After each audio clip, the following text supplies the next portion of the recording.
저는 자제분들에게 집 사주는 것을 절대 하지 말라고 얘기합니다. 왜 그런가 하면요. 결국 자제분들에게 그냥 집 사주면요. 그게 독약이 돼버립니다. 제가 이 경매를 통해서 이제 원룸 같은 경우 낙찰받아가지고 가면요. 보통 이제 주인 세대가 뭐 1억에서 2억 정도 이렇게 전세하죠. 그러면요. 정말 열심히 살아서 버신 분들은 정말 아까워가지고 발발발 떨고 있어요. 그런데 있지 않습니까? 부모님으로부터 받은 사람은요. 전혀 걱정도 안 해요. 아까운 것도 몰라요. 왜? 또 부모님이 또 주시는데 뭐. 그래서 공부도 안 합니다. 한번 실패하신 분들은 정말 열심히 살면서 공부하지 않습니까? 근데 그런 친구들은 공부도 안 해요.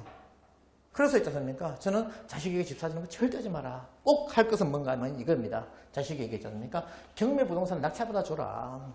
저는 제자분들에게 꼭 이걸 이야기합니다. 자제분에게 낙찰받아 줘라. 예, 10% 보전금은 대주는 겁니다. 그리고 나머지 돈은요. 이 자제분 월급 통장에서 이자가 나갈 수 있도록 대출을 받을 수 있는 만큼 받아서 자제분 통장에서 월급에서 이자가 나갈 수 있도록 이렇게 만들어 놓는 겁니다. 그러면요. 내 통장에서 이자가 나가. 그러면 어떡합니까? 부동산에 관심을 갖고 공부를 하게 된다는 거죠. 그래서 이것은 꼭 하라고 저는 권하고 있습니다. 그래서 실제로 제 제자분들 중에 몇 분이 이렇게 하고 있어요. 우리가 한번 생각해 봅시다. 자, 사회초년생이 있지 않습니까? 자, 1억을 만들기 위해서 기간이 얼마 걸리겠습니까? 보통 1억 만드는데 한 10년이 걸립니다. 예, 못 먹을 거, 먹을 거 못 먹고 해서 결국 저축을 한 달에 100만 원 참 쉽지 않지 않습니까? 그 100만 원 모아야지 10년 모으면 10억이 된다는 거예요. 그런데 있지 않습니까? 이 부모님이 10% 만약에 3억짜리 아파트다. 뭐 서울에 3억짜리 아파트를 있지 않습니까? 자, 낙찰받으면 얼마입니까? 10% 보전금 들어가죠. 3천만 원 들어갑니다. 우리 자제분들에게 5천만 원까지는 뭡니까? 5천만 원까지는 예, 정리세 없이 정리할 수 있지 않습니까? 그래서 5천만 원까지 줘가지고 3억짜리 아파트를 사주는 거예요. 그리고 나머지 2억 정도는 대출 받았지 않습니까? 그 이자 나가면 한 달에 예, 100만 원 하면 충분히 이자 나갑니다. 자, 이렇게 해가지고 자 10년 모았는데 1억 모았어 이 사람은. 근데 자 아파트 투자하신 3억짜리 투자하면 10년 뒤에 얼마 되겠습니까? 최소 기본적으로 6억은 된다는 거죠. 자, 월급 모아서 1억 10년 뒤에 만든 거 하고 자 5천만 원에서 1억 더 보태줘가지고 자 6억짜리 아파트를 가진 거 하고 자 인생 길이 틀리지 않습니까? 그래서 저는 이렇게 경매를 통해서 꼭 자제분들에게 해주라고 이야기를 합니다. 그러면 나중에 정말 열심히 살면서 그에도 성공하는 그런 삶을 살아갈 수 있을 것이라고 생각을 합니다. 한번 꼭 이렇게 한번 해보시길 바랍니다. 그 다음에 있지 않습니까? 또 부동산은 한 번 배우면 정년이 없습니다. 이건 평생 써먹을 수 있어요. 지금도 경매장에 가보시면요. 할아버지들 한 14분이 있지 않습니까? 매일 출근하셔요. 매일 출근해요.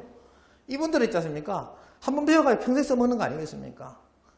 이 소일거리 뭐 다리 밑에 가가지고 이거 하시는 것보다도 부동산 쭉 둘러보시다가 경매 낙찰 하나 딱 받아가지고 하면 이것이 얼마나 큰 성공입니까? 우리 보시면요. 그분들이 매일 아침에 출근하시는데 왜 출근하시는가 한번 보시면요. 경매는요. 어떤 물건은 뭐 30명씩 어떤 물건 100명까지 모이는 그런 경우 있습니다. 입찰자가 30명, 100명이 모이는 이런 경우도 있어요. 그런데 있지 않습니까? 간혹 가다가 한 명 들어온 게 있어요. 한 명. 그러면 이거는 대박 아니면 쪽박입니다. 분석 잘못하신 분은 쪼박 타는 거고요. 분석 잘했는데 괜찮은 물건인데 아무도 안 들어왔어. 서울은 있지 않습니까? 자, 1억짜리 아파트가 한 번 유찰되면 80% 8천만 원 됩니다. 그러면 10억이면 얼마입니까? 8억 아닙니까? 한 번 유찰되면요. 이 아무도 안 들어온 한 번 더 유찰되면 6억 4천이 돼버리죠. 자, 이 6억 4천 아파트 있지 않습니까? 괜찮은 아파트라. 근데 아무도 안 들어가지고 이분은 아침에 와서 매일 입찰하는 거예요. 그러면요, 어쩌다가 1년에 한 건만 딱 걸리면 얼마 버는 겁니까? 4억을 번 거예요. 예, 직장 연봉 4억 되신 분 잘 없죠? 그런데 있지 않습니까? 이분은 놀기 삼아 부동산 가서 한번 쓱 보고 경매장에 가가지고 입찰서 써내고 즐기면서 이렇게 하시는 거예요. 1년에 한 건 내지 2건만 하면 이분 같은 경우는 남들 연봉 이상 버는 겁니다. 그래서 정년없이 할 수 있는 것이 뭐냐?